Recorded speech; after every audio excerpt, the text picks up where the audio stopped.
An opioid epidemic is ravaging parts of this country. President Trump has declared it a public health emergency. Last year, overdoses killed some 64,000 people. It's being compared to the AIDS epidemic of the 1980s and 90s. The face of the opioid epidemic has been mostly white. Now, that's because we have seen a massive increase in drug overdoses among young white adults, often in rural areas. But what's been happening in Black and Latino communities? For answers, we called up Dr. Andrew Kolodny. He's co-director of the Opioid Policy Research Collaborative at Brandeis. Dr. Kolodny, thanks for coming on. Thanks for having me.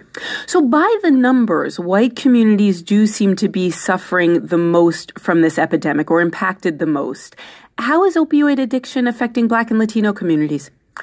So our new opioid addiction epidemic is sparing African American and Latino communities. And it's striking when you look at the data, whether you're looking at overdose deaths or emergency room visits for opioid use problems or treatment admissions for opioid addiction. It's very clear that this epidemic is overwhelmingly white, and it begs the question, why? I can share with you a theory, and it is a theory that's based on evidence. Something that we do know is that doctors prescribe narcotics more cautiously to their non-white patients. It would seem that if the patient is Black, the doctor is more concerned about the patient becoming addicted, or maybe they're more concerned about the patient selling their pills, or maybe they are less concerned about pain in that population. But the Black patient is less likely to be prescribed narcotics and therefore less likely to wind up becoming addicted to the medication. So what I believe is happening is that racial stereotyping is having a protective effect on non-white populations. Are doctors acknowledging that they're less likely to prescribe narcotics, pain medication to Black and Latino patients? I don't think they're aware of it. I think this happens on an unconscious level. This isn't, of course, the first time that the U.S. has faced a drug epidemic. There's crack cocaine in the 80s and 90s. That was often affecting Black communities. Is the response to this crisis different? Very different. Why? What we saw from policymakers, what we got from policymakers was a message that we could potentially arrest our way out of the problem. What we got was a war on drugs and a crackdown on crime. What we're seeing now is a very different response now that we've got an addiction epidemic that's disproportionately white. What we're hearing from policymakers, even conservative Republican politicians, when they talk about the opioid crisis, many begin by saying we can't arrest our way out of this. We have to see that people who are addicted can access effective treatment.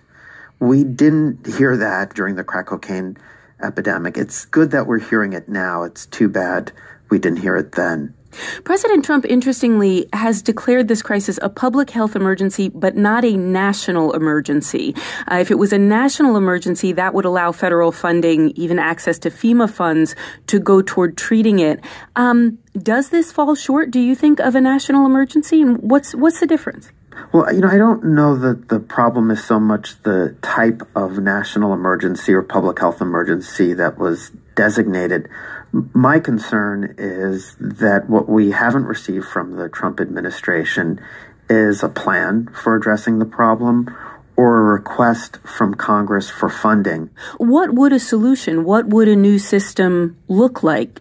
One of the first things that we have to do is we have to prevent more people from becoming addicted to opioids. And that's not lecturing to kids don't do drugs.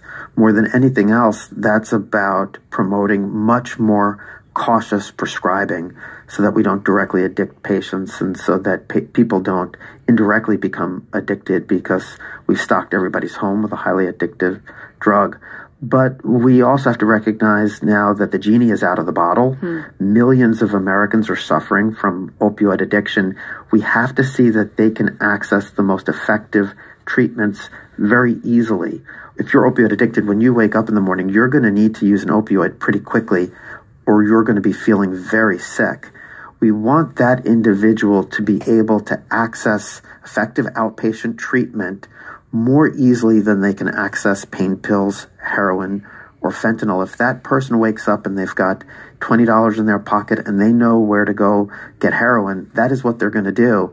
We want that person to be able to walk into a treatment center, regardless of their ability to pay for their care, and to be started on treatment, outpatient treatment, that same day. Dr. Andrew Kolodny is co-director of the Opioid Policy Research Collaborative at Brandeis. Dr. Kolodny, thank you so much for joining us.